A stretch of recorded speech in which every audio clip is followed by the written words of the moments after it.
সুস্মিতা। আমার রান্নাঘরে আবার স্বাগত তোমাদের। আজ আমি একাদশীর দিনে কিভাবে সাবুর খিচুড়ি বানাই সেটা তোমাদের সাথে শেয়ার করতে চলেছি। আমি যেভাবে বানানো দেখাবো সেটা হয়তো তোমরা আগে দেখোনি কোনো দিনও, কিন্তু একবার তোমরা বানিয়ে দেখো এই রেসিপিটা, যে যারা সাবু পছন্দ করে না তারাও কিন্তু এই খিচুড়ি একবার খেলে বারবার খেতে চাইবে। তো চলো রেসিপিতে ফিরে যাওয়া যাক এবং পুরো ভিডিও দেখবার অনুরোধ রইল, সঙ্গে থেকো। আর নতুন বন্ধুদের কাছে আমার রিকোয়েস্ট, সাবস্ক্রাইব করে আমার সঙ্গে থাকার জন্য। এখানে আমি 200 গ্রাম বড় দানার সাবু নিয়েছি। সাবুটা ততটাই ভিজিয়ে রাখতে হবে 3/4 যাতে ভিজে যায়। তারপর জল ঝরিয়ে ওটাকে শুকনো করে নিতে হবে এবং ঝরঝরা করে রাখতে হবে। আর লাগবে এখানে চৌকো করে কেটে রাখা আলু। এখানে আমি 3টে বড় আলু চৌকো করে কেটে নিয়েছি। আর লাগবে কিছু পিনাটস বা মুংফলি। আর লাগবে ঝাল অনুসারে কাঁচা লঙ্কা কুচি। আর লাগবে জিরে আর গোলমরিচ। আর যেটা সবচেয়ে প্রয়োজন সেটা হলো লেবু। একটা গোটা পাতিলেবু নিয়ে নিয়েছি।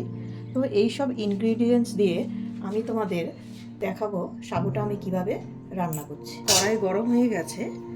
এখন আমি মুংফলি বা চীনাবাদাম, তোমরা যে যাই বলো, সেটাকে আমি ড্রাই রোস্ট করব।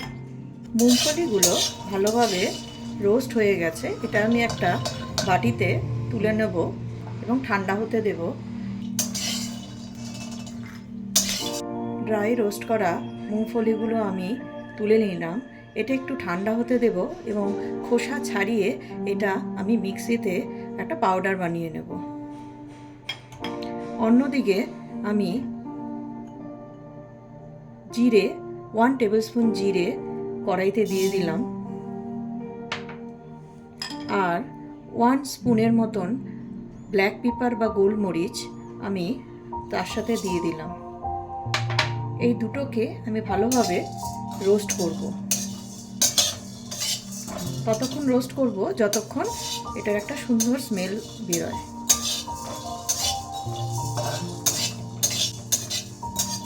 রোস্ট হয়ে গেলে এটাও আমি একটা পাত্রে তুলে ঠান্ডা করে সেটাও একটা পাউডার বানিয়ে নেব।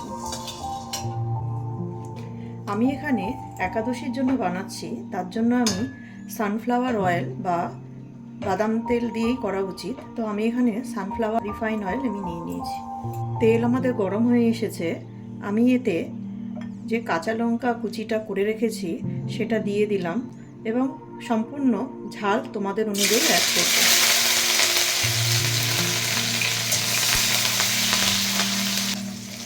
কাঁচা লঙ্কাগুলো সুন্দর ভেজে আসার পর তাতে আমি কেটে রাখা আলুগুলো দিয়ে দিলাম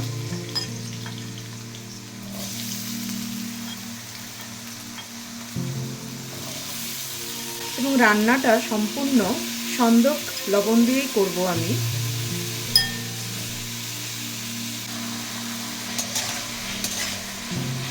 নুন দিয়ে আলুগুলো ভালোভাবে ভেজে নিতে হবে। ভাজা যেন সম্পূর্ণ হয়ে যায় তত অবধি আমাদের ভাজতে হবে। যতক্ষণ আলুটা ভাজা হচ্ছে ততক্ষণ মিক্সিতে আমি রোস্ট করে রাখা মুংফলি আর মশলাগুলো পাউডার করে নিচ্ছি।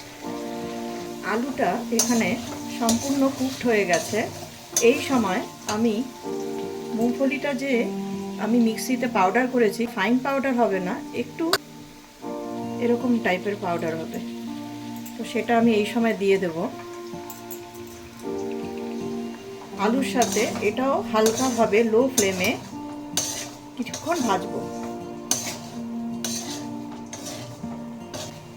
কিছুক্ষণ ভাজার পর তখন আমি সাবুদানাগুলো এর মধ্যে দিয়ে ভাজতে থাকবো। সাবুদানাগুলো এরকমভাবেই ভিজাতে হবে যাতে জল বেশি না থাকে এবং খুব শুকনো থাকে। বেশি জল দিয়ে এই সাবুটা ভিজাতে নেই।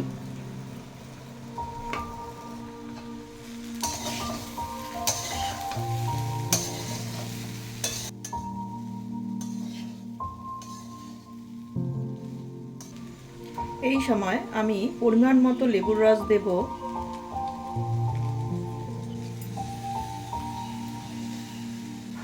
টক তোমরা বেশি পছন্দ না করলে অল্প দিতে পারো, আর টক পছন্দ করলে একটা গোটা লেবুর রস দিতে পারো। প্রয়োজন পড়লে একটু জলের ছিটা দিতে হবে, তাতে সাবুগুলো নিচে লেগে যাবে না।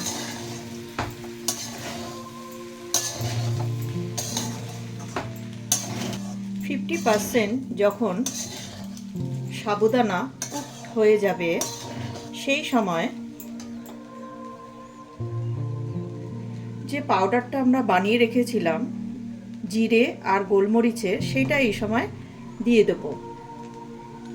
যতটুকু প্রয়োজন ততটুকুই দেব।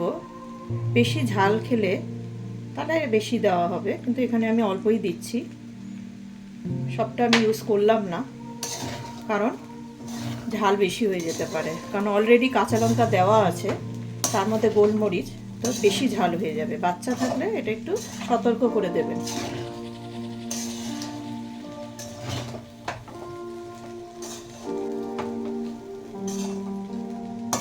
আমাদের রেডি সাবুদানার খিচুড়ি। এটা একবার বানিয়ে খাবেন তো দেখবেন কতটা টেস্টি হয়েছে এবং ইয়ামি হয়েছে। কারণ ছোট বাচ্চারা অনেক সময় খেতে চায় না, তখন এভাবে বানিয়ে দিলে সাবুর খিচুড়ি বারবার চেয়ে খাবে। এই সময় আমি কিছুক্ষণ রেস্টিং টাইমে ছেড়ে দেব, গ্যাস বন্ধ করে দিলাম, এবং বাকি যেটুকু কুক খাওয়া বাকি আছে রেস্টিং টাইমেই সেটা কুকড হয়ে যাবে। কেমন ঝরঝরে সাবুদানার খিচুড়ি তৈরি হয়েছে।